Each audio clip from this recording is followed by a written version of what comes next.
بسم اللہ الرحمن الرحیم۔ سامعین السلام علیکم۔ ناظرین، اس ویڈیو میں ہم حضرت خالد بن ولید رضی اللہ تعالی عنہ کا ایک شیطانی طاقت سے ہونے والا مقابلہ بیان کریں گے۔ ناظرین، جیسے کہ آپ سب جانتے ہیں، اسلام سے پہلے لوگ بتوں کی پوجا کیا کرتے تھے۔ زمانہ جاہلیت میں بہت سے عرب قبائل بتوں کو اپنا خدا مانتے تھے اور ان کی پوجا کیا کرتے تھے۔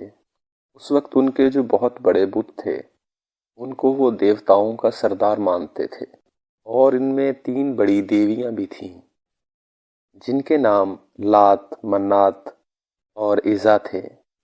آج ہم آپ سے جو واقعہ بیان کرنے جا رہے ہیں اس کا تعلق عزا نامی دیوی سے ہے۔ عزا سردار دیویوں میں سے ایک تھی۔ مکہ اور طائف کے درمیانی راستے میں وادی نخلا ہے، اور اسی وادی میں عزا کا مندر تھا۔ وادی نخلا وہی جگہ ہے جہاں رسول اللہ صلی اللہ علیہ وسلم کی ملاقات جنوں کے گروہ سے ہوئی تھی، اور انہوں نے آپ کی دعوت پر اسلام قبول کیا تھا۔ قریش اور دوسرے قبائل اپنی مذہبی رسومات پوری کرنے کے لیے وادی نخلا میں آتے تھے، اور اسی عزا دیوی مندر میں جانوروں کی قربانی بھی کیا کرتے تھے اور چڑھاوے بھی چڑھایا کرتے تھے۔ باقی بتوں کی نسبت عزا دیوی کی زیادہ تکریم تھی۔ اگرچہ مندر دور دراز مقامات پر واقع ہوتے تھے، لیکن ان مندروں کے بڑے نام والے بت خانہ کعبہ میں بھی رکھے گئے تھے۔ روایات سے پتہ چلتا ہے کہ عزا دیوی ایک شیطانی عورت تھی، اور اس کی رہائش وادی نخلا میں پائے جانے والے ایک 3 چھاؤں کے درخت پر تھی۔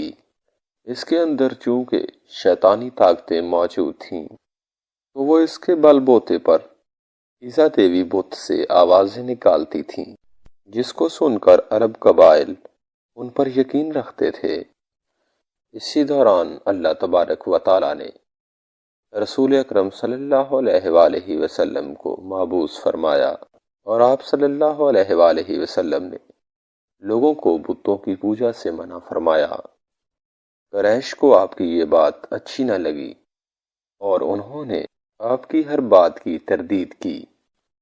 فتح مکہ کے وقت حضور اکرم صلی اللہ علیہ وآلہ وسلم نے خانہ کعبہ میں موجود تمام بتوں کو توڑ دیا، مگر عزا دیوی مندر ابھی تک سلامت تھا، اور اس کے ماننے والے اس کی پوجا زور شور سے جاری رکھے ہوئے تھے۔ رسول اکرم صلی اللہ علیہ وآلہ وسلم نے عزا دیوی بت کو توڑنے کے لیے حضرت خالد بن ولید رضی اللہ تعالیٰ عنہ کو منتخب کیا۔ حضرت خالد بن ولید، جن کو رسول اکرم صلی اللہ علیہ وآلہ وسلم نے سیف اللہ کا خطاب دیا۔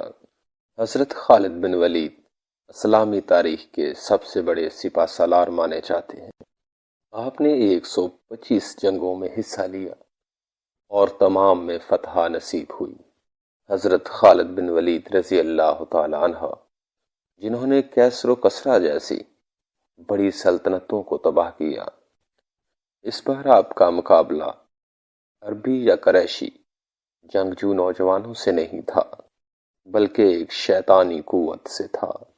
فتح مکہ کے کچھ روز بعد 25 رمضان کو رسول اللہ صلی اللہ علیہ وآلہ وسلم نے حضرت خالد بن ولید رضی اللہ تعالیٰ عنہ سے فرمایا، وادی نخلا کی طرف جاؤ، اور اس کے اندر موجود جب 3 چھاؤں والے درخت پاؤ تو ان کو کاٹ دینا۔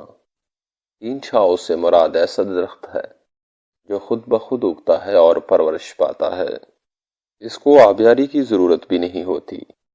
حضرت خالد بن ولید رضی اللہ تعالی عنہ حضرت محمد صلی اللہ علیہ وآلہ وسلم کے حکم کے مطابق وادی نخلا کی طرف چلے، اور وہاں 3 چھاؤں والے درختوں کو تلاش کرنے لگے۔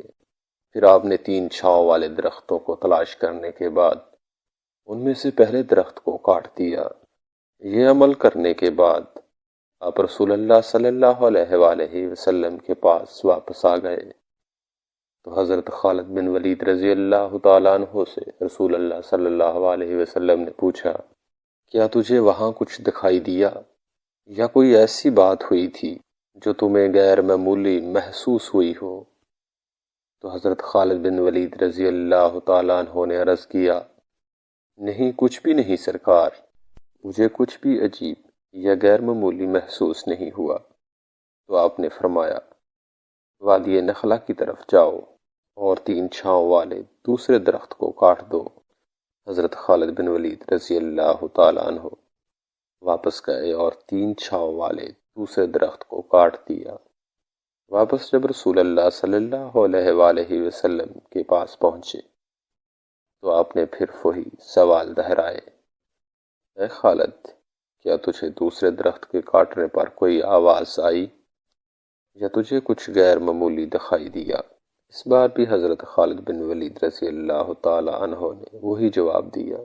تو آپ نے فرمایا، واپس جاؤ اور تیسرے درخت کو بھی کاٹ دو۔ اس بار جب حضرت خالد بن ولید رضی اللہ تعالی عنہ حکم کی تکمیل کے لیے وادی نخلا میں پہنچے تو کیا دیکھتے ہیں کہ ایک شیطانی عورت غصے میں برہنہ بال پھیلائے دانت پیس رہی ہے۔ اس کے پیچھے ایزا دیوی مندر کا محافظ بھی چلے آ رہا ہے۔ اس شیطان عورت سے مخاطب ہوا اور کہنے لگا، اے ایزا، خالد پر زور سے حملہ کرو اور پیچھے نہ ہٹو، اوڑھنی اتار ڈالو، کیونکہ آج تم نے خالد کو قتل نہ کیا تو ذلت کی مستحق ہو جائے گی۔ یہ سن کر حضرت خالد بن ولید رضی اللہ تعالیٰ عنہ نے کہا، اے ایزا، میں تیرا انکار کرتا ہوں، تجھے پاک نہیں مانتا۔ میں دیکھ رہا ہوں کہ اللہ نے تجھے ذلیل کر دیا ہے۔ یہ کہہ کر حضرت خالد بن ولید رضی اللہ تعالیٰ عنہ نے اپنی تلوار نکالی اور ایزا پر وار کر دیا اور اپنی تلوار سے اس کے سر پر وار کیا۔ حضرت خالد بن ولید رضی اللہ تعالیٰ عنہ نے وار کے بعد دیکھا تو شیطانی عورت ایزا جل کر راکھ ہو چکی تھی۔ اس کو مار دینے کے بعد حضرت خالد بن ولید رضی اللہ تعالیٰ عنہ نے 3 چھاؤں والے تیسرے درخت کو بھی کاٹ دیا اور بندر کے محافظ کو بھی قتل کر ڈالا اور اس برائی کی جڑ ہی کاٹ ڈالی۔ اس کے بعد حضرت خالد بن ولید رضی اللہ تعالیٰ عنہ رسول اللہ صلی اللہ علیہ وآلہ وسلم کی خدمت میں حاضر ہوئے اور سارا واقعہ بیان کیا۔ تو آپ صلی اللہ علیہ وآلہ وسلم نے فرمایا، اے خالد، یہ ایزا تھی، اب آئندہ عربوں میں کوئی ایزا نہ ہوگی اور نہ اس کی عبادت کی جائے گی۔